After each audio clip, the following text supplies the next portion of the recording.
Pertama sekali, Pak Ustaz, kita tahu bahawa kita boleh jamak salat kita bila dah sampai ke rumah, balik daripada perjalanan. Boleh.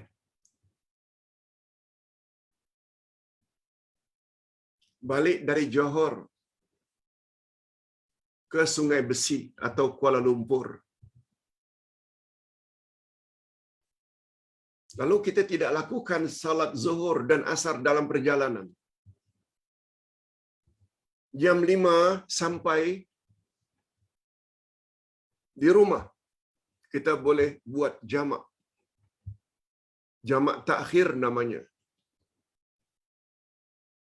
Salat zuhur 4 rakaat, asar 4 rakaat. Tak boleh qasar sebab kita sudah sampai ke destinasi. Nah, sekarang timbul pertanyaan. Kalau kita ingin berangkat dari rumah, sudah masuk waktu zuhur dari JB, atau dari rumah kita nak berangkat ke JB, sudah masuk waktu zuhur jam 1:30. Masuk zuhur jam 1 suku. Boleh tak kita jamak, Pak Ustaz? Jawabnya juga boleh. Dan itu pernah dilakukan oleh Nabi sallallahu alaihi wasallam. Salat zuhur dulu 4 rakaat. Kemudian tamat sekali lagi buat asar 4 rakaat. Karena kita belum keluar dari kawasan, kita hanya boleh buat jamak saja 4-4, tak boleh qasar. Jadi pertanyaannya, kalau kita sampai ke destinasi boleh buat jamak, tapi apakah mula-mula berangkat dari rumah dah masuk waktu zuhur atau dah masuk waktu maghrib, boleh tak kita jamakkan dengan isya? Jawabnya juga boleh. Dan itu pernah dilakukan oleh Nabi sallallahu alaihi wasallam.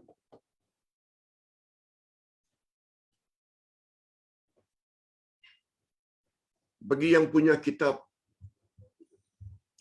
Pedoman Salat Musafir, Ustaz ada sebut perkara itu dan bawakan hadis di dalamnya. Yang kedua, Pak Ustaz,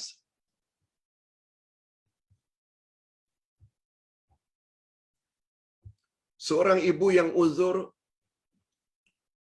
tidak salat 5 waktu dan tidak mau puasa, apakah peranan anak-anak dan anak menantu dalam hal ini? Apakah mereka berdosa? Ibu yang sudah uzur tidak salat dan tidak puasa karena uzur, apa peranan anak-anak atau anak menantu? Apakah mereka berdosa? Jawabnya, salat tidak sama dengan puasa. Salat selagi fikiran waras wajib dilaksanakan sesuai dengan kemampuan. Selagi fikiran waras. Lain akhirnya, lain halnya bila dalam keadaan koma atau tidak ingat. Itu tak wajib puasa, tidak wajib salat. Sebab syarat wajib salat mesti akal waras. Sebab kita perlu kepada niat. Macam mana nak niat? Itu rukun salat. Selagi akal ibu masih waras, wajib salat. Kalau tidak mau salat, ini peranan anak atau anak menantu untuk menasihati. Salat mereka, kata Nabi, tak mampu berdiri boleh duduk, tak mampu duduk boleh berbaring. Tolong udukkan mereka. Itu kalau salat. Salatlah sesuai dengan kemampuan. Tapi puasa tidak. Allah berfirman pada ayat 184 dari surat Al-Baqarah. "Faman kana minkum maridan aw ala safarin fa'iddatun min ayyamin ukhra wa 'alal ladzina yutiqunahu fidyatun ta'amu miskin." Siapa yang musafir atau sakit, boleh dia tidak berpuasa dan ganti pada hari lain. Dan bagi orang-orang yang betul-betul tidak mampu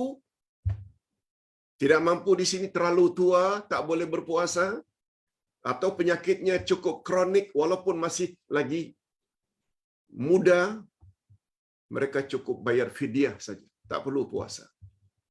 Demikian. Bila itu telah dilakukan oleh anak atau anak menantu, mereka tak dosa. Jangan biarkan.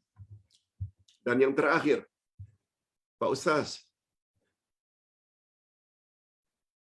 kita dalam keadaan berwuduk, boleh tak kita berbaring telentang untuk exercise, untuk bersenam?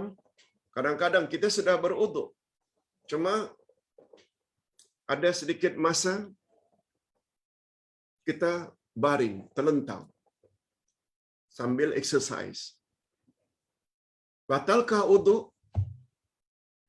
Kalau sudah berbaring tersebut, langsung kita teruskan dengan salat lagi? Jawabnya, boleh. Cuma kata ulama fiqh,